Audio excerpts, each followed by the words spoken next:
Hello दोस्तों, आप सबका स्वागत है दोस्तों हमारे चैनल पे। आप सभी को विजयदशमी दशहरा की हार्दिक शुभकामनाएं दोस्तों। तो दोस्तों आज हम बात करेंगे एक और इंटरेस्टिंग ऑर्गेनाइजेशन के बारे में जिसका नाम है डीआरसी सिस्टम्स इंडिया लिमिटेड।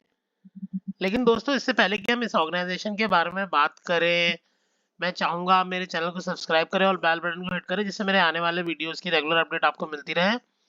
और दोस्तों एक स्टैंडर्ड डिस्क्लेमर कि मेरे कोई भी वीडियो किसी भी तरीके का इन्वेस्टमेंट एडवाइस नहीं है, और अगर आप कोई भी इन्वेस्टमेंट करते हैं तो अपने फाइनेंशियल एडवाइजर से बात करके ही कीजिएगा। जो भी स्टॉक हम डिस्कस करते हैं मेरी खुद की पर्सनल होल्डिंग उस स्टॉक में हो सकती है। तो ये एक मैं स्टैंडर्ड डिस्क्लोजर दोस्तों करना चाहता हूँ। तो चलिए शुरू करते हैं दोस्तों। तो दोस्तों अगर हम डीआरसी सिस्टम्स इंडिया लिमिटेड के बारे में बात करें तो दोस्तों ये ऑर्गेनाइजेशन बेसिकली एक आईटी कंपनी है। और दोस्तों अगर हम इसके बेसिकली कोर बिजनेस के बारे में जानना चाहें तो इसके लिए हमें पहले इसकी वेबसाइट विजिट करनी चाहिए। तो दोस्तों इसकी वेबसाइट है drsystems.com। तो इसमें जाके दोस्तों अगर हम इसके पोर्टफोलियो को देखते हैं तो एक चीज़ जो दोस्तों हमें बहुत इंटरेस्टिंग सी लगती है वो है इसमें सर्विसेज में ऑर्गेनाइजेशन काम कर रही है। Consultancy, discovery workshop, dedicated developers, UI UX, wire frame, front end, web development, mobile development, content management system, e commerce, e learning, blockchain, big data, data analytics and AI and machine learning.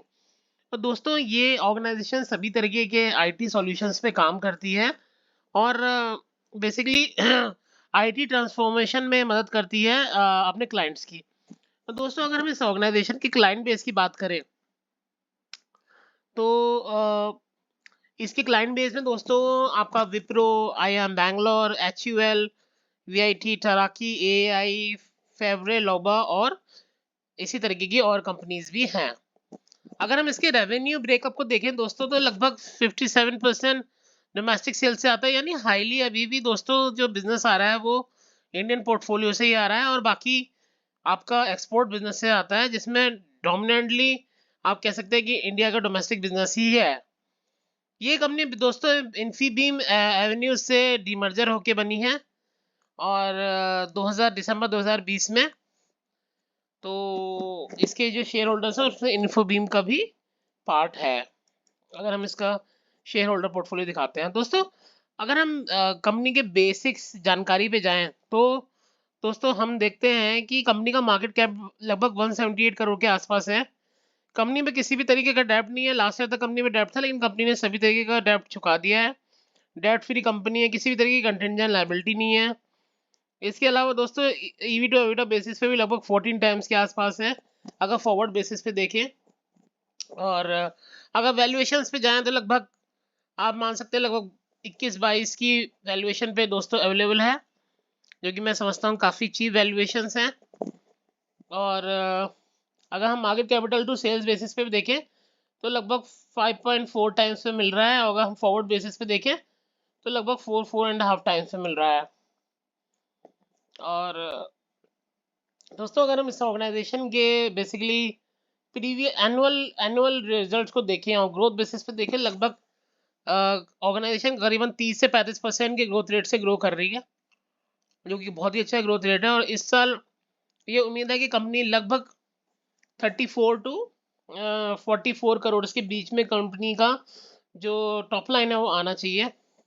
अगर हम bottom line की बात करें तो लगभग 6.5 से 7.2 करोड़ के बीच में कंपनी का बॉटम लाइन आना चाहिए, जो कि काफ़ी अच्छी ग्रोथ रेट है। लास्ट ईयर कंपनी ने जब प्रॉफिट क्लॉक किया था उसमें लगभग 6.7 में लगभग 4.22 अदर इनकम थी। लेकिन इस बार अगर हम स्टैंडर्ड बिजनेस के बेसिस पे ही देखें तो हमें ऐसा लगता है कि लगभग 6.5 से 7.2 करोड़ के बीच में आनी चाहिए कंपनी की जो बॉटम लाइन है। तो यानी ऑपरेटिंग बेसिस पे कंपनी का परफॉर्मेंस लास्ट ईयर से काफ़ी अच्छा रहेगा।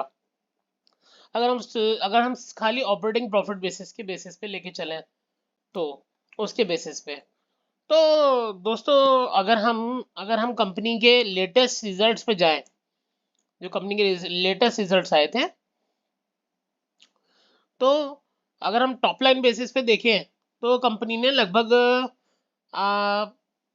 30% के हिसाब से टॉप लाइन अपनी ग्रो करी है।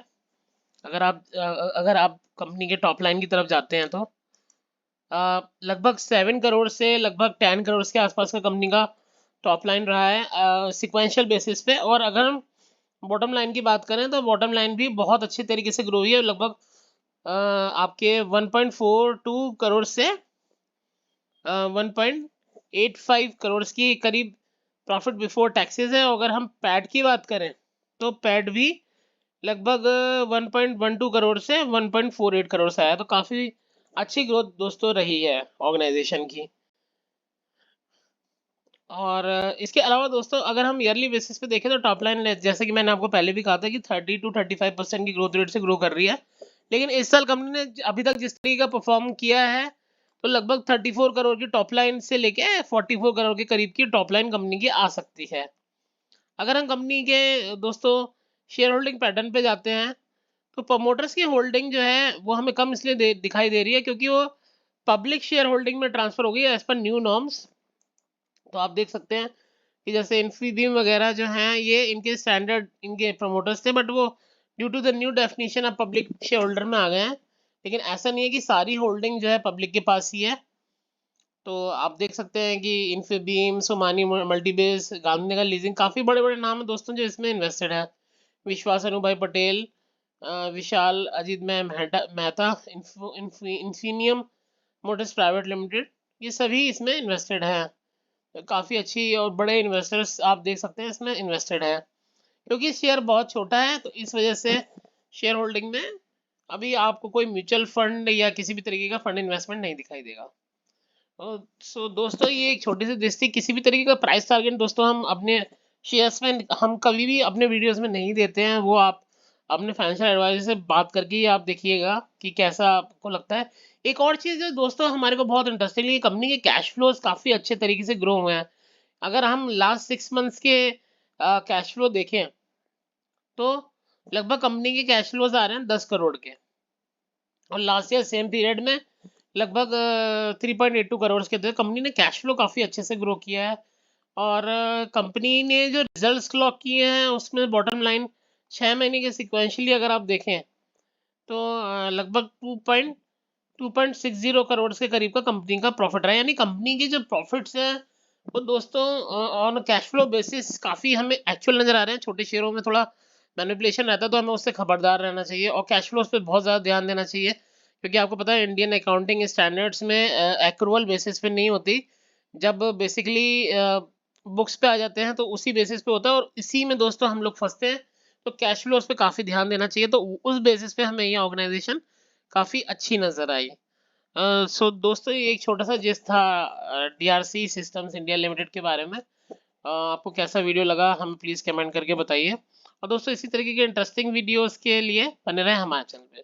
एक बार फिर मैं स्टैंडर्ड डिस्क्लोजर देना चाहूँगा, ये वीडियो किसी भी तरीके की इन्वेस्टमेंट एडवाइस नहीं है। किसी भी तरीके का इन्वेस्टमेंट अपने फाइनेंशियल एडवाइजर से बात करके ही कीजिएगा। Thank you so much for watching.